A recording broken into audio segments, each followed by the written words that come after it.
આગળ સમાચારમાં વાત કરીએ તો મહત્વપૂર્ણ સમાચાર પ્રાપ્ત થયા છે. કહી શકાય કે આજથી ધોરણ 12ના સાયન્સની પ્રાયોગિક પરીક્ષાનું આયોજન કરવામાં આવ્યું છે. તો મહત્વપૂર્ણ સમાચાર જેમાં મુખ્ય વિષયોની પ્રાયોગિક પરીક્ષાનો પ્રારંભ થવા જઈ રહ્યો છે. પરીક્ષા અમદાવાદના 26 કેન્દ્ર પર લેવાશે. 8,496 જેટલા વિદ્યાર્થીઓ આ પરીક્ષા આપશે. તો આજથી શરૂ થતી પરીક્ષા 29 ફેબ્રુઆરી સુધી ચાલશે. ગેરરીતિ ના સર્જાય તે માટે ખાસ વ્યવસ્થાઓ કરવામાં આવી છે. તો વધુ વિગતો સાથે સંવાદદાતા અનિતા પરમાર ફોનલાઈન પર જોડાઈ ગયા છે. જી, આજથી ધોરણ 12 સાયન્સના પ્રાયોગિક પરીક્ષાનું આયોજન કરવામાં આવ્યું છે. શું છે માહિતી? જી સ્મિતા, જો વાત કરવામાં આવે તો ધોરણ 12ના વિજ્ઞાન પ્રવાહની મુખ્ય પરીક્ષાઓ નો આજે કહેવાય છે એક જાતનું પ્રેક્ટિકલ યોજાવાનું છે. પ્રાયોગિક પરીક્ષાનો આજથી પ્રારંભ થવાનો છે અને અમદાવાદના 26 જેટલા કેન્દ્ર ઉપર આ પરીક્ષા ખાસ લેવામાં આવશે અને આજે પરીક્ષા લેવાની છે. જો વાત કરવામાં આવે તો આખા અમદાવાદની અંદર 8,496 જેટલા વિદ્યાર્થીઓ જે છે તે આ પ્રાયોગિક પરીક્ષા જે કહેવાય છે તે આપવાના છે અને એક જ અઠવાડિયામાં આ પરીક્ષા પતી જાય તે પ્રકારનું ખાસ આયોજન કરવામાં આવી રહ્યું છે.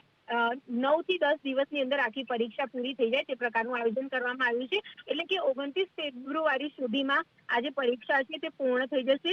ગુજરાત માધ્યમિક અને ઉચ્ચતર માધ્યમિક શિક્ષણ બોર્ડ દ્વારા દર વર્ષે આ પ્રકારની પરીક્ષા યોજાય છે અને વિજ્ઞાન પ્રવાહની જે મુખ્ય પરીક્ષા જે મુખ્ય હોય છે વિષયો, તે મુખ્ય વિષયોની પરીક્ષા જેમ કે ફિઝિક્સ છે, બાયોલોજી છે, આ પ્રકારના જે વિષયો છે તેની ખાસ આ પરીક્ષા યોજાતી હોય છે અને આ પરીક્ષા માટે ખાસ જો વાત કરવામાં આવે તો કોઈ પણ પ્રકારની ગેરરીતિ ના સર્જાય તે માટે થઈને આ વખતે તો બોર્ડ દ્વારા ખાસ જિલ્લા કક્ષાએ એક તાકતી વોચ ગોઠવવામાં આવી છે.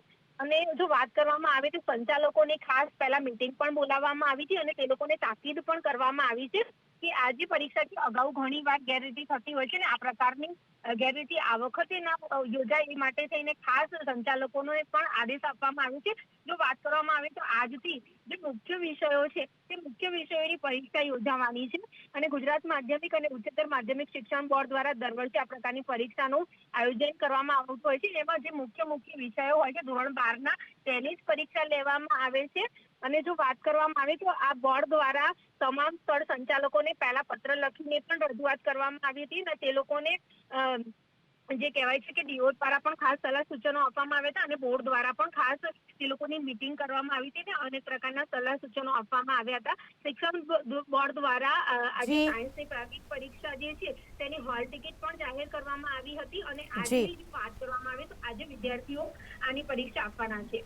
જી, તમામ જાણકારી આપવા બદલ આપનો આભાર.